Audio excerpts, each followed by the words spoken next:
Hay un hombre en El Salvador que prometió destruir a las pandillas, que se puso el uniforme de general, llegó al ministerio más poderoso del país y juró ante todo un pueblo que acabaría con la Mara Salvatrucha. Ese mismo hombre, según la justicia salvadoreña, hizo exactamente lo contrario. Negoció con ellas, les abrió las puertas de las cárceles, les dio celulares, beneficios, poder. Y cuando la verdad salió a la luz, cuando los muertos se contaron por miles, cuando el país entendió lo que había pasado, ese hombre fue condenado a 18 años de prisión. Pero aquí está lo que nadie te cuenta.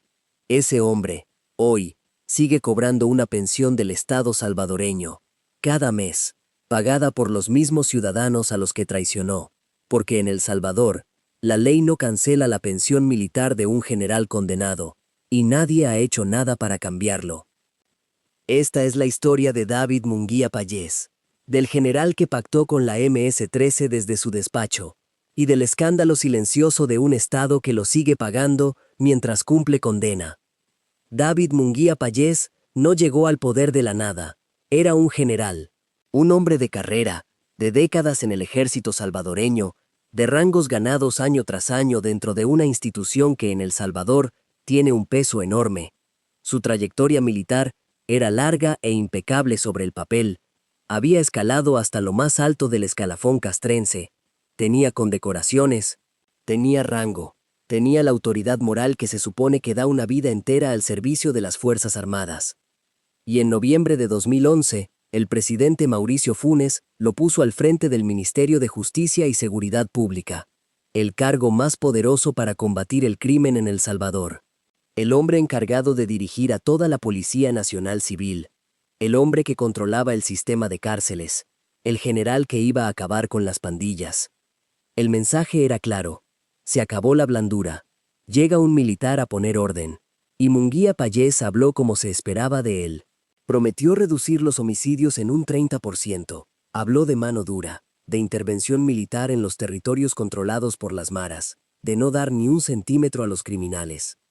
El pueblo salvadoreño escuchó a ese general prometer guerra, y le creyó, porque ese es el poder de un uniforme, de décadas de carrera, de condecoraciones y rangos.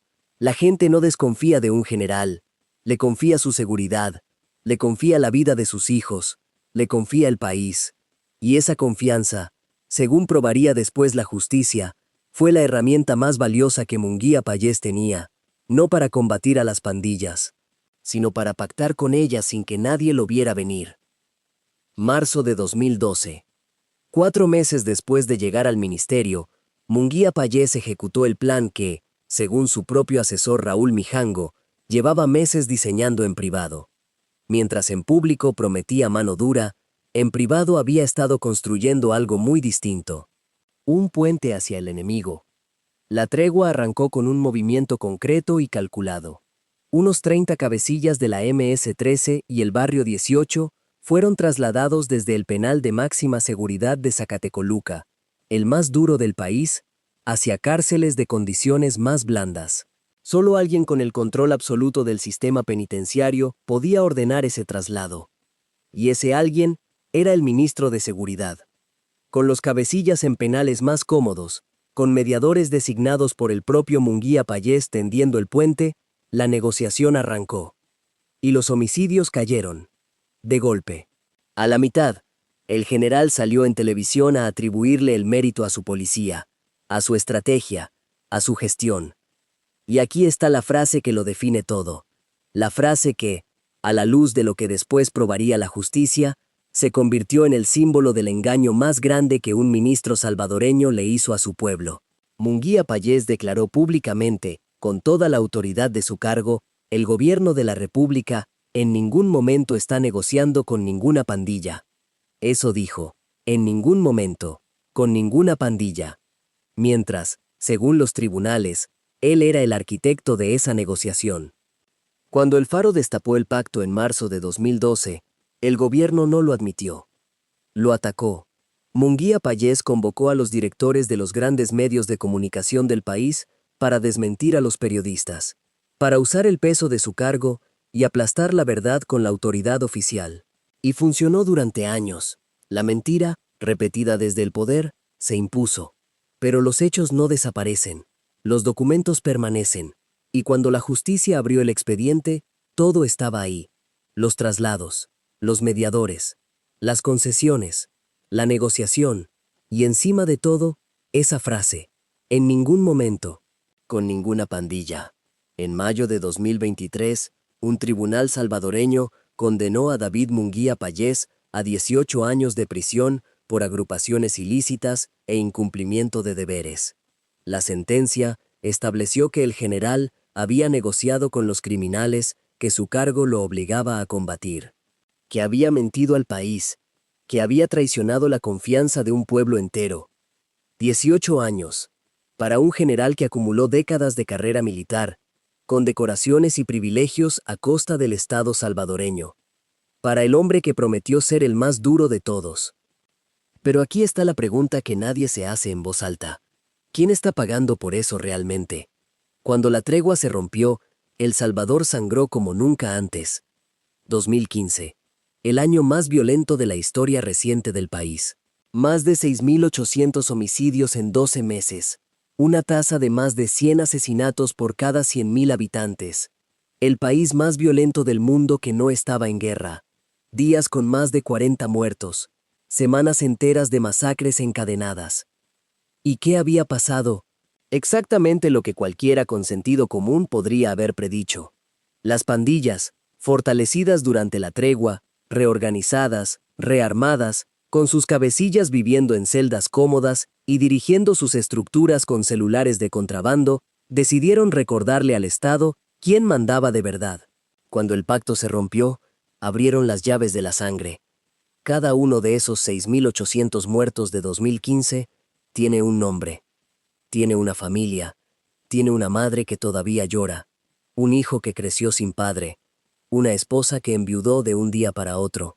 Gente común, vendedores, estudiantes, trabajadores, que no tenían nada que ver con ninguna pandilla y que pagaron con su vida el precio de un pacto que nunca pidieron. Eso es lo que costó la tregua de Munguía Payés. No en teoría, en cuerpos, en sangre salvadoreña derramada en las calles. Y ahora viene la parte que debería indignar a cualquier salvadoreño. Porque mientras esas familias enterraban a sus muertos, mientras El Salvador pagaba en sangre el precio de ese pacto, el hombre que lo diseñó acumulaba años de carrera militar a cargo del Estado. Décadas de servicio que en El Salvador generan una pensión que por ley no se cancela automáticamente cuando un militar es condenado. La ley salvadoreña no tiene una disposición clara que obligue a suspender la pensión militar de un general condenado por delitos graves cometidos precisamente en el ejercicio de ese cargo militar. No existe ese mecanismo automático, lo que significa que David Munguía Payés, condenado a 18 años de prisión por pactar con las pandillas que debía destruir, puede seguir siendo beneficiario del sistema de pensiones que sus décadas de carrera militar le generaron. El Estado que traicionó lo sigue sosteniendo. Detente a pensar en eso.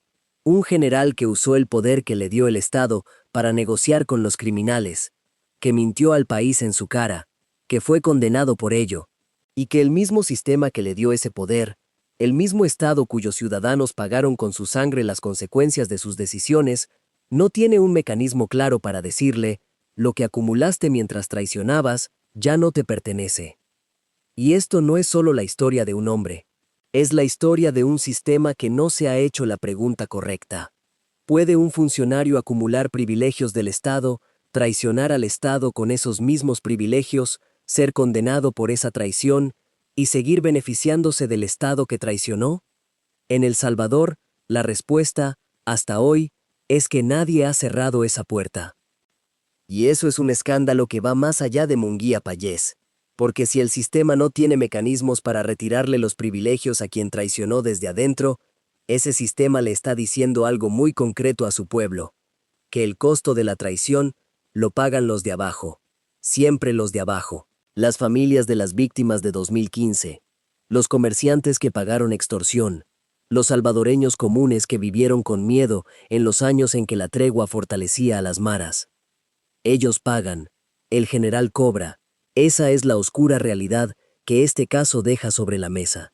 Y es la pregunta que El Salvador, y cualquier país de la región, debería hacerse antes de que ocurra la próxima traición desde adentro.